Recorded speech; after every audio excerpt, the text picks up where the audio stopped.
आदर अदो आयो थे अदो आचर आयो वाछो ही मुझे हारी हन इनन सा तू जो न वने तू पंजो कम सा कम रख वडो गोठा है उनमा सिर्फ 5 बार स्कूल था अचन असी रुगो पगार खणन कोन आया हिते बार पढ़ाण आया चोर में पधरा करे विया चोर मु ई पधरा कयान जिन मखण मु वार कढबो आ ई चोर मु पधरा क्या दमाए रमू ऐं शमू पांजे चोरी में थई चपल मके थेला तो नी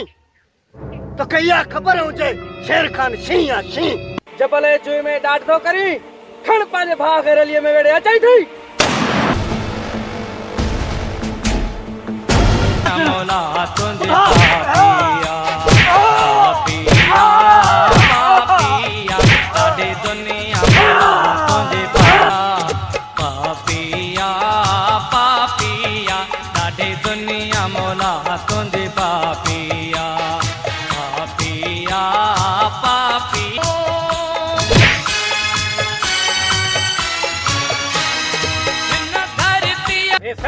यो आचर पादर पादर तो कराई अरे सर असा पाने हक ता करूं तालीम असांजो बुनियादी हक है हां जुल्म लगो पियो ॾाढो हार को बकन जुल्म सीधो इन जुल्म खां तंग थी सब गजी हारी हिते लॾ पलाण करे वञो यार हिते त मरी वेंदासीं असां रमू बकरी का भाली का खड़ी जा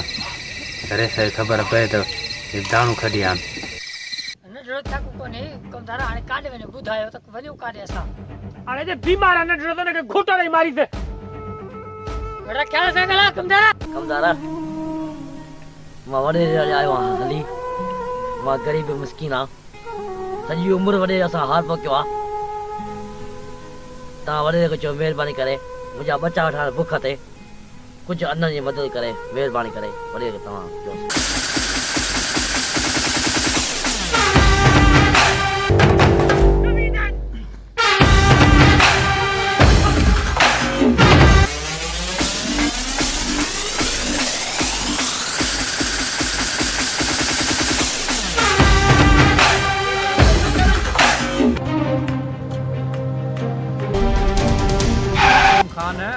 तो पांजी हार तस्लीम कया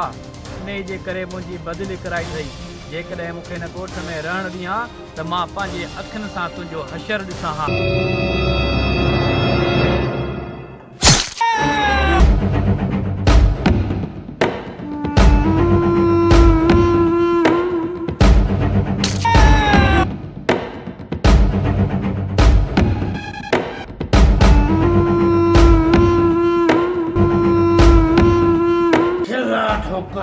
साकम खान जी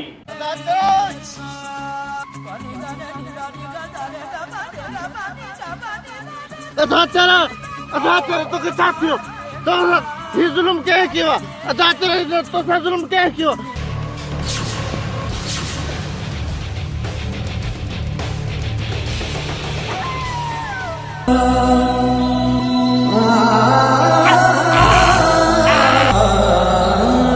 जुनेद असा वञूं था ॻोठ छॾे रेस सफ़ा ज़ालम लॻो पियो अथई हलो त निकिरण जी कयो ॾाढा माण्हू मारिया अथई असां मिसकिन ग़रीब निकिरण जी कयूं काॾे वेंदासीं हिन रेस खां केरु बचाईंदो असांखे निकिरण ई कर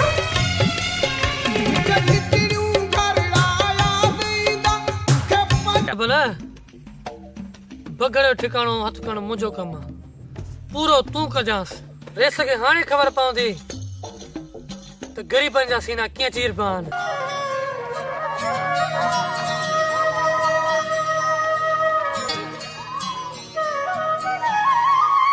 अरे परे थी चेड़ा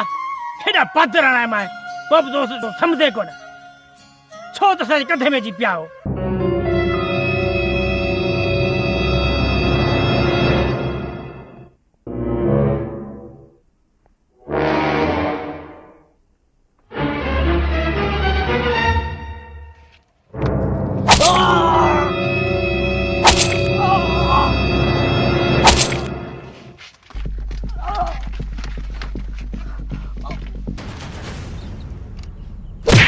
मां तोखे